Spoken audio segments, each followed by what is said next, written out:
You're going for what? Hey, yo, we're going for woke. Healthcare is a joke, you know what's leaving us broke. We're not here to brainwash or be choosing a side. We're just two Asian guys here to open your eyes.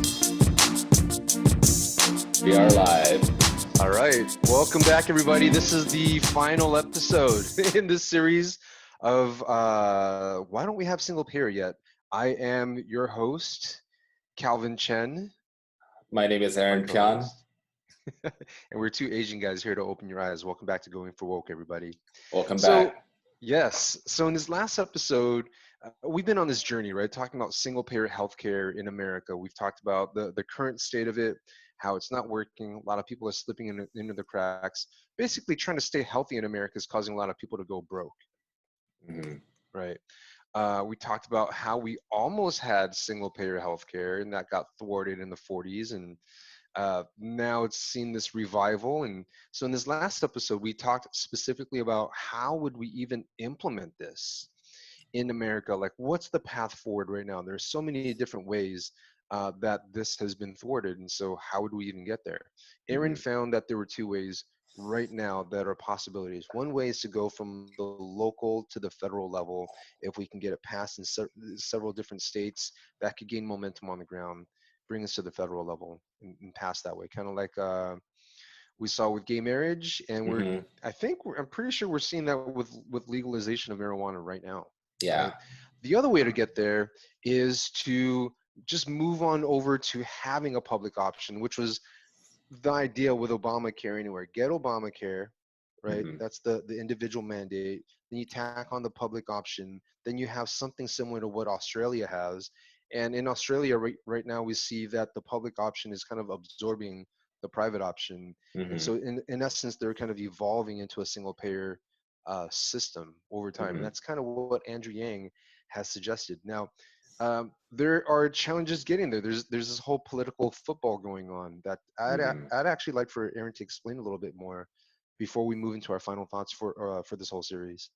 Yeah. So what we talked about last time was, one of the biggest first obstacles to even getting to single payer or universal single payer healthcare is, the majority of Democrats are moderates and are very skeptical of implementing it.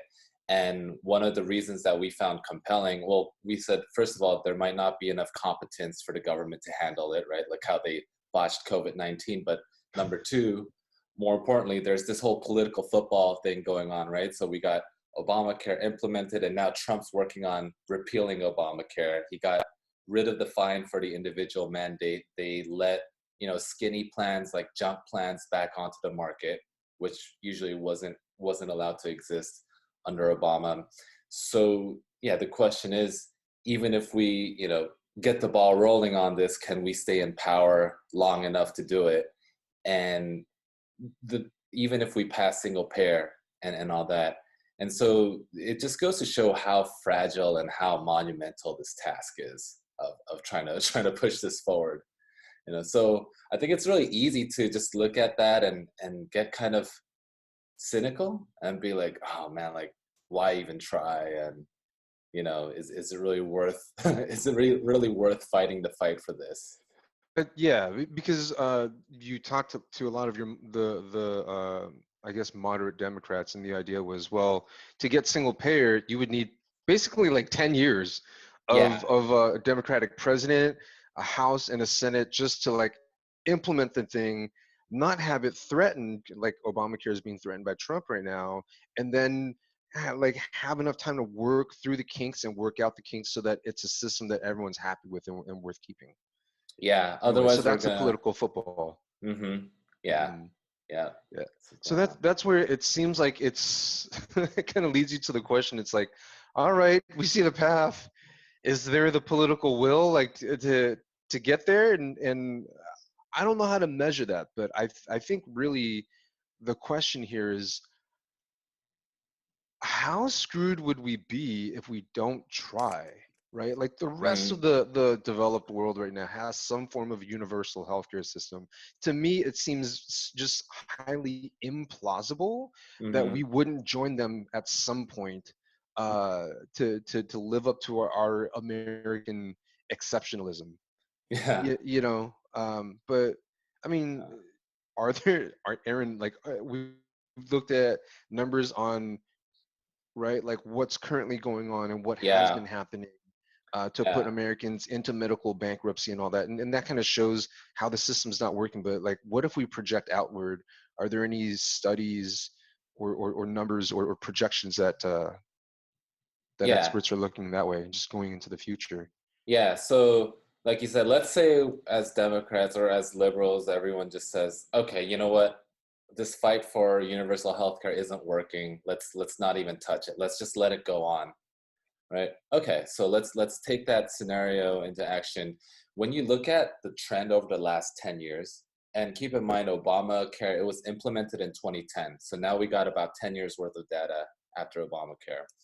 But when you look at the rate at which premiums are rising, you look at the rate at which deductibles are rising, it's much, much higher than wages. Like deductibles, I think, have almost tripled.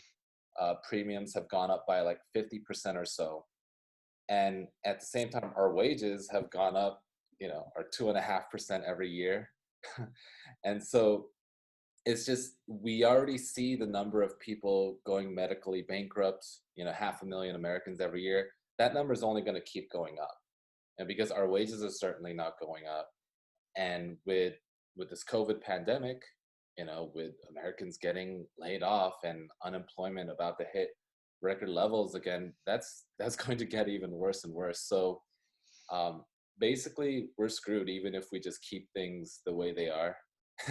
And what's happening to our economy with the COVID situation, it's just going to make things worse, like exponentially faster. I just want to highlight something real fast. Like, what was the Yeah. increase in deductibles and basically costs in healthcare compared to wages? So let's see, wages over the past 10 years, wages have gone up by 26%. Um, this we're looking at a graph by the Kaiser Family Foundation, by the way, which I'll put in the Medium blog post. But yeah, wages have gone up by 25%, while overall inflation has gone up by 20%. This is over the last 10 years, so that makes sense, right? 2.5% per Okay. year that we get. Okay, so you compare that 25% increase in wages, our premiums have gone up 54% in the last 10 years, and our deductibles have gone up 162%. So nearly 200%. So deductibles have almost tripled Just in uh, the last 10 years. just in the last 10 years, even after implementing Obamacare. Okay. So in the last 10 years, 162% compared to 26%. Hmm. What is that like? Healthcare deductibles are rising 6 times faster than wages pretty much in the last 10 years. Yeah, pretty much. Pretty much. Okay. Yeah.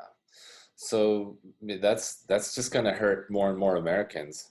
um, and then the other number to keep in mind is we mentioned last time, when Governor Warren was trying to pass single payer in California in the 40s, all he would have had to do was pass a 3% payroll tax, and that would have been enough because healthcare used to cost 4% of our GDP in the United States. That was back in the 40s, right? Today, healthcare costs 18% of our GDP.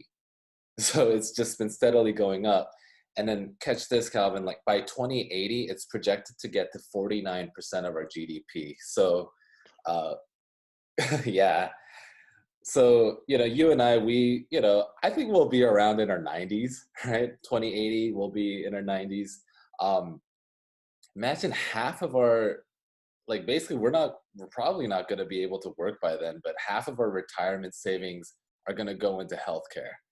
And just think about it, half of the US economy, whatever output we're creating, is going to get sucked into this thing we call healthcare, with the healthcare administration and all the insurance companies and so forth.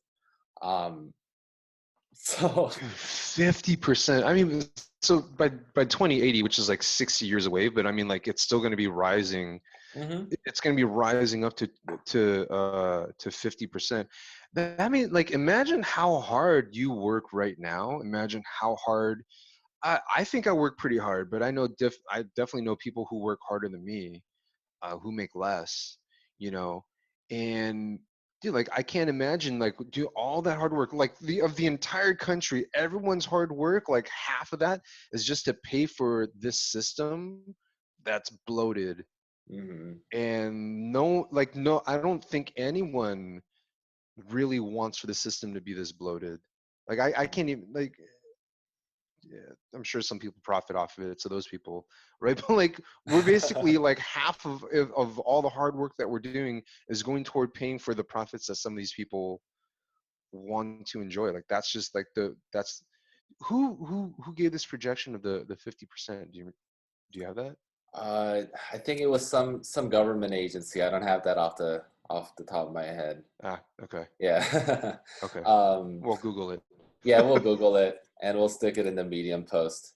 Okay. But yeah, just on an individual level, like tangibly, we already currently today we got about a quarter of Americans, either putting off medical procedures or not filling out their prescriptions just because they can't afford it.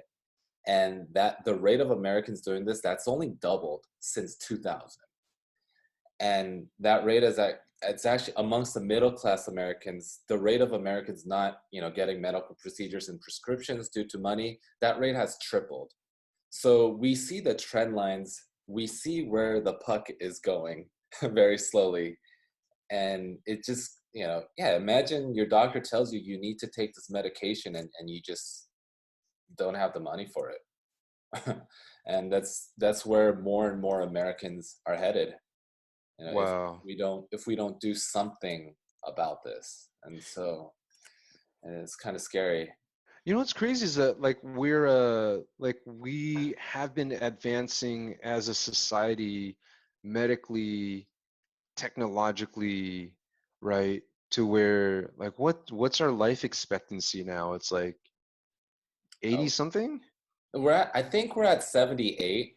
Okay. So it's about 4 years shorter than the rest of the developed world.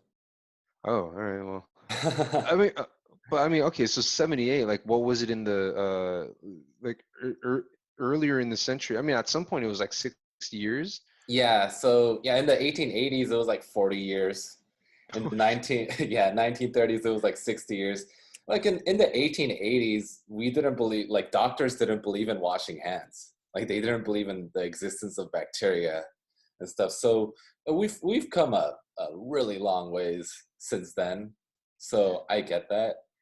Um, so yeah, so I guess my point in bringing that up is like, dude, mhm, like we're advancing like just medically, the technology and the capability of medicine. mhm.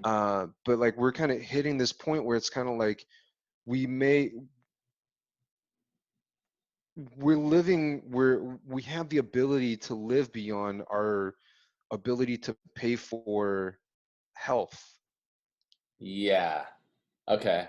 Yeah, I see what you're right? saying. Like that just seems like that seems dystopian in a way where it's like, you know, we can stay alive but like we can't be healthy for uh, like a good amount of it, let's say, if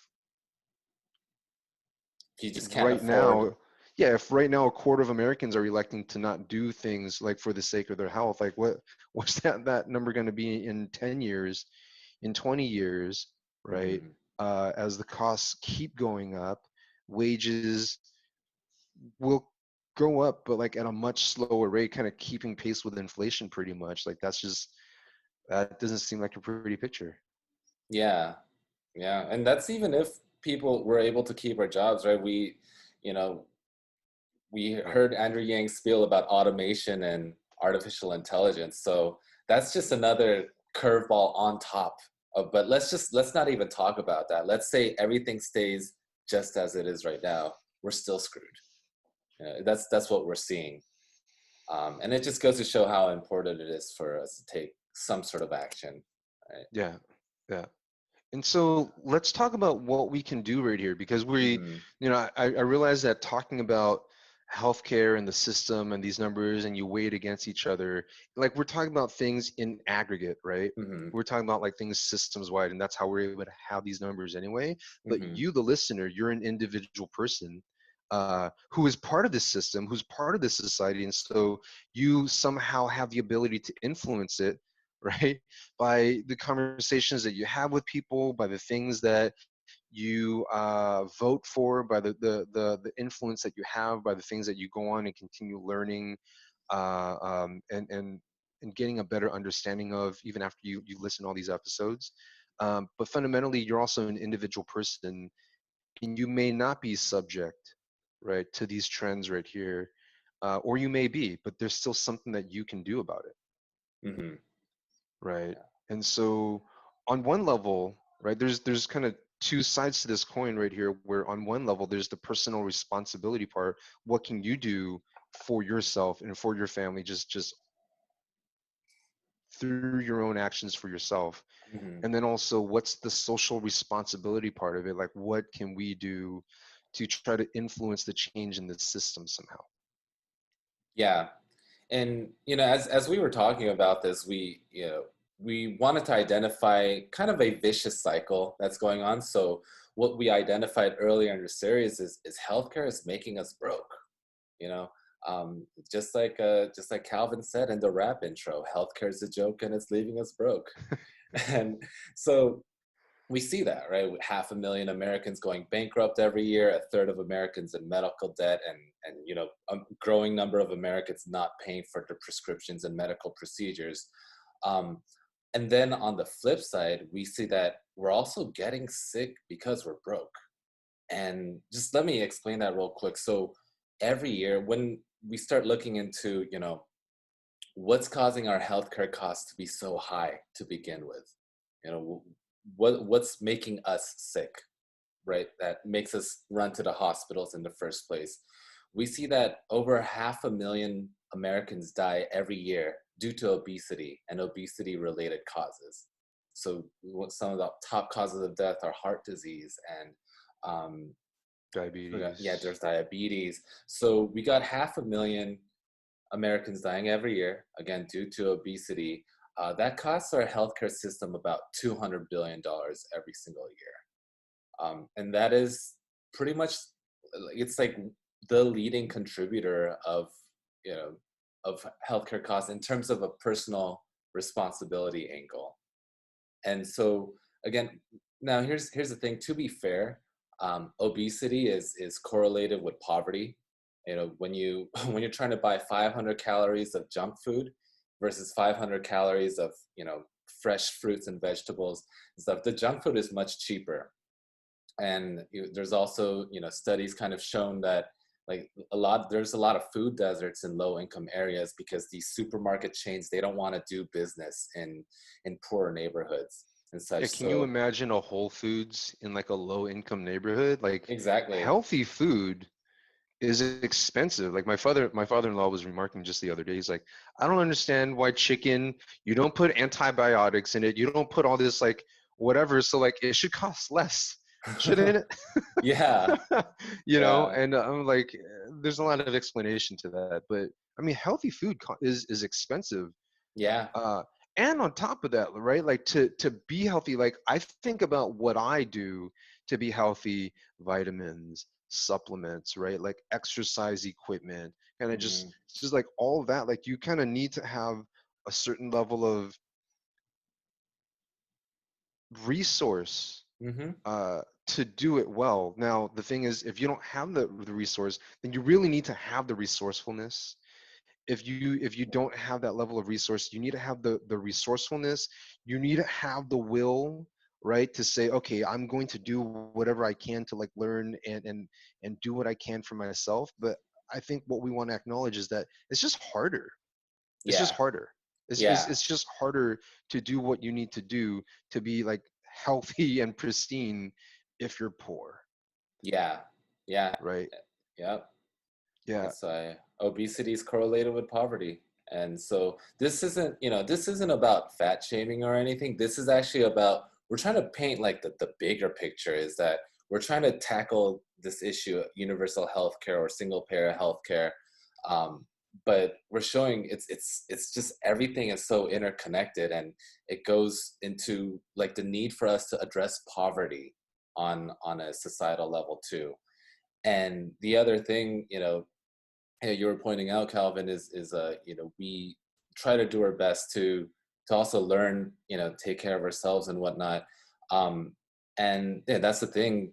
I remember Marianne Williamson in one of the presidential debates. She was talking about how, we're arguing over Medicare for all, single payer, universal health care. We're arguing over who's going to pay the bill, once Americans are already sick. But the question is, what's making us sick to begin with? And so there's the poverty angle. There's also regulation on our food industry. There's what type of foods are being fed to our kids in school lunches. Uh, there's just so many different things just feeding into this, and we kind Mhm. of wanted to kind of grasp that to the best ability that we could, you know. Yeah, and if you think about it, like healthcare is kind of like our healthcare system is I think Marianne Williamson called it it's actually more about sick care, like Yeah, right, like it's a reactive. Once you're sick, once you have a problem, come in and we try to fix that somehow. So it's, I mean, I think we need to have that sort of mechanism, but like what is there a sort of a system for like expanding your health, right? Is there a system for like making you more healthy and just more vital? Like we don't really have a system for that in America. Like that's where it falls back on your plate and your shoulders as an individual American to do what it is that you need to do. So, like so they're like the systemic forces that are working against you. At the same time, what I will say is that I like is that wherever you are, resourced or not resourced, there are still things that you could educate yourself about as far as how you can sleep better, how you can eat better, how you can exercise. And I'm treading lightly right here because I don't want to take this moment to preach like a method or tell you, hey, you should eat better, sleep better, or exercise better. But like I think that's a given, right? Like if you as an individual want to be healthier and not fall into the clutches of this healthcare system that's is not optimized right now, right? And it yeah, could like make you even more poor, then you do have that personal responsibility for yourself right here. And when I say that, I already know that you know that too, but it's something that I want to encourage, that at least wherever you are, if you need to get resourceful, then please get resourceful. And that's what I want for you. And that's the best that we can, I guess, say right here. You know what I yeah. mean? And yeah, there's podcasts out there. There's, all sorts of biohackers, just with their speeches on YouTube and stuff. So there's always at least one or two things. It's just about that mindset of learning about health, right? It's not Hmm. about like a certain protocol and whatnot, but yeah, just that constant trying to learn. um, and for our healthcare system to be really reserved for those who like really need it. If you get into a car accident and you need to go to an emergency room, that's what we want our healthcare system kind of reserved for, right? Or if you have some sort of condition that's either genetic or outside of your control, like that's who our healthcare system should ideally be for. While the majority of Americans, um, who are like who have things within their personal control, are able to move the ball in their own personal lives too. So yeah, I think that's just kind of what what we're discussing right now. Yeah, I mean that doesn't feel ideal to me. Like I see where you're coming from, right? Where it's kind of like, the system, it doesn't work that like it works well as far as like treating people, but on the cost side, if you want to stay out of that, then like, as much as possible, do what you can to proactively expand your health so that you only really go to the healthcare system if you really need to.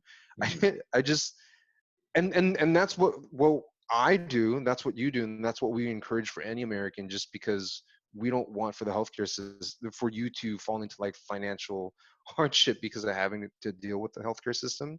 But it's like at the same time, I envision I have a dream, Aaron, that we would have a healthcare system where it's like, oh yeah, you know what? I just feel like I should get it checked out.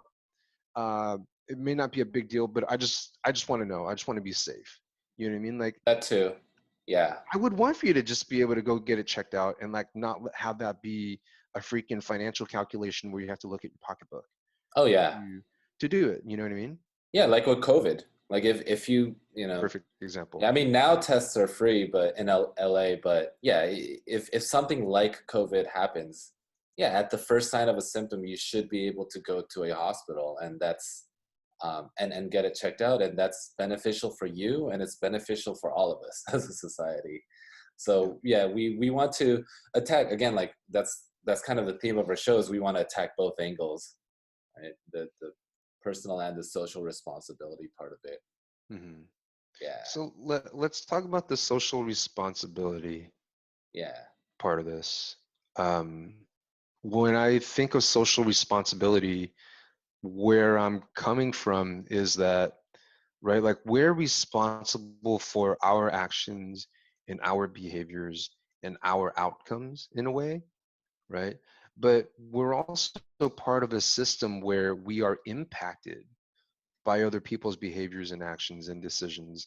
And our actions, behaviors, and decisions affect other people also. Like, in Mm-hmm. essence, like we're all living inside the system of cause and effect and negative feedback loops and positive feedback loops Mm-hmm. and all that, right?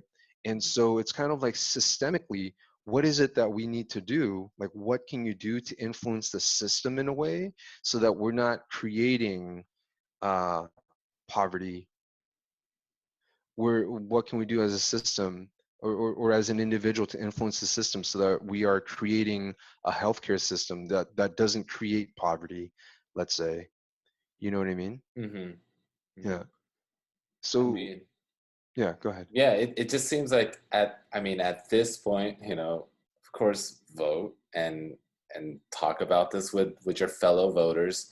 But I think what we're hoping from this series of episodes is for you to be kind of armed with knowledge and to understand like the full like context of the game being played. You know, when we see the fear mongering, you know, against single payer taking place even today, like we at least we're able to trace where that comes from, you know, so we're just able to uh, zoom out to see the bigger picture and have it inform our voting, but also our discussions with our fellow neighbors. I think that's a start that I'm taking away from this. Yeah. And I think this has been a learning journey for me, right? Like this is definitely arming me to have better conversations with family or with friends or, or even with people on Facebook, just so that I'm more informed and I can share. Dude, Aaron, your blog post is so full of is full of such great information that we've kind of like littered across these different episodes. But I want to encourage all of our listeners to go and check that out because it's something that you can keep coming back to and referring to over time as we have this conversation.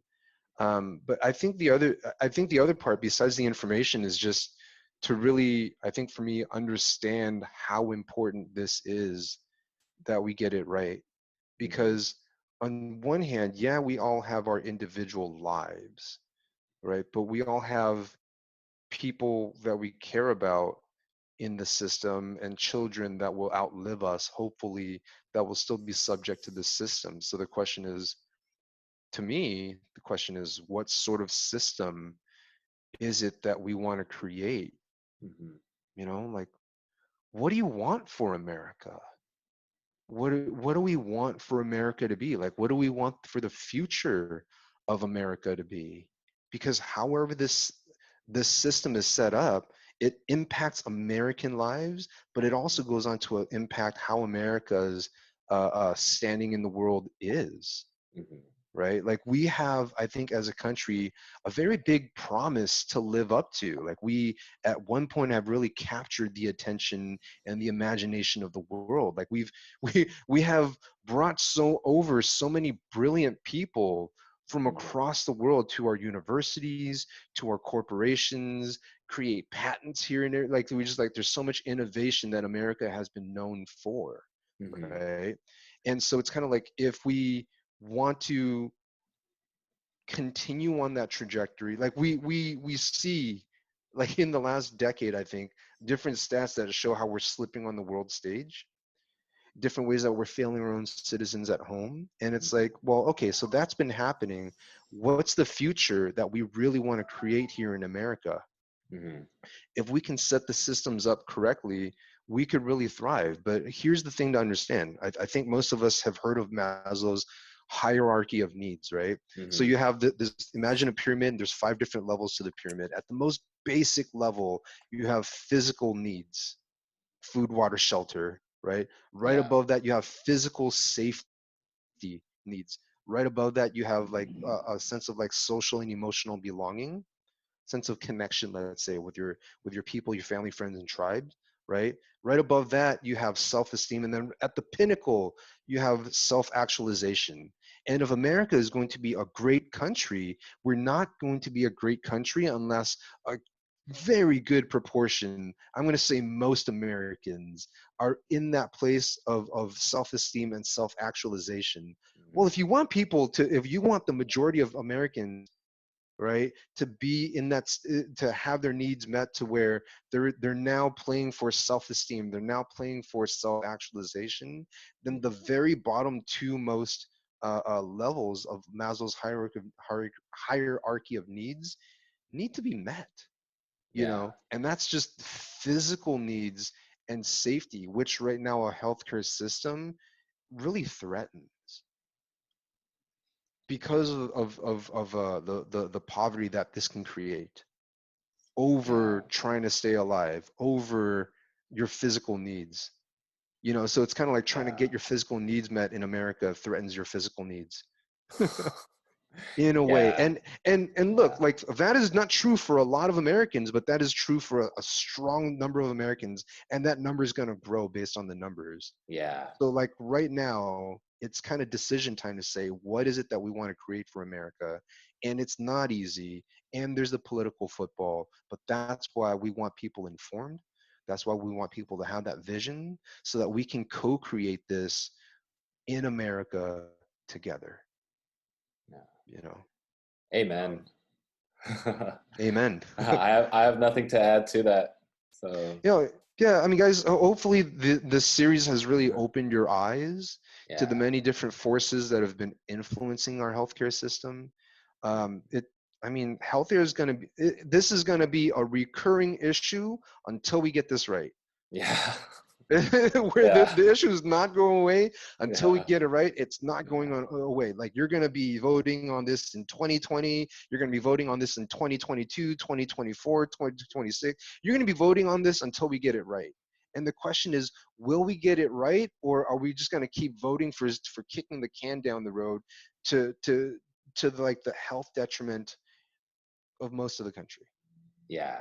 Maybe you included, maybe people that you love. You know, so this is this isn't very I don't know how motivating this is right now. I don't know how inspiring this is right now, but I think it's something that we can win. We just need to all be aware, number one, and number two, we need to act. I think I think we need to act courageously together, because Hmm. this is something that we co-create. And to speak with the people who disagree with us on this issue just from a place of love, right? Just a place from like we want this for all of us because like we're all in the same ship, even if Yeah, you disagree with us politically, and we're all going to drown together as these numbers have shown. We're all like segment of good segment of our population is already drowning, and if we don't fix this, like the whole ship is going to drown. So it's just coming at it with a tone not from like, hey, you're so stupid, how can you not be woke about this, but coming from a tone of like, hey, let's fix this for all of us and all our kids and all of our future generations. And just hope that that's we're able to spread that sort of tone in our political dialogue today. that's fair, Aaron. You know, you said come from a place of love, and yeah, I'd say come from a place of like, yeah, like compassion, and just understanding that maybe they don't know like what you just learned right here. Like shoot, Yeah. I definitely didn't know, you know Yeah. what I mean? Yeah. um and I don't think that any of this is, there are very few people in America who would have intended for it to be exactly the way that this is right now. Yeah. I think everyone's really trying their best based on what they know or don't know, based on what they have access to or not. But you, our dear listeners, us as the people that have kind of like gone on this journey to learn these things, but as our listeners, like you now have this knowledge. You now like see this picture right here. And so let's pass this on, so that this way we can come from a place of love, we can come from a place of truth and act in a united way for these United States around this issue. Yes, sir. Yes, sir. Thank you so much for joining us for these last 5 episodes. It has been a hell of a journey, Aaron. Thank you so much for all the work you put into this.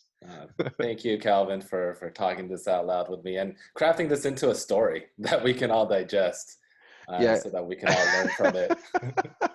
Oh man, but yeah, like Aaron came with so many facts and stats and everything. I was like, this is great, Aaron, but I think we're gonna bore people. we're gonna lose people really fast unless we can turn this into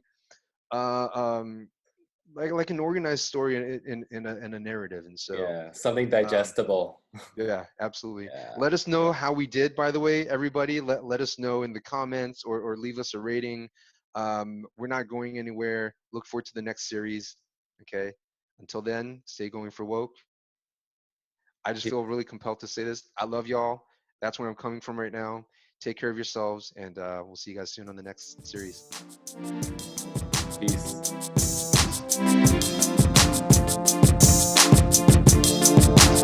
Hey, thanks for tuning into this episode.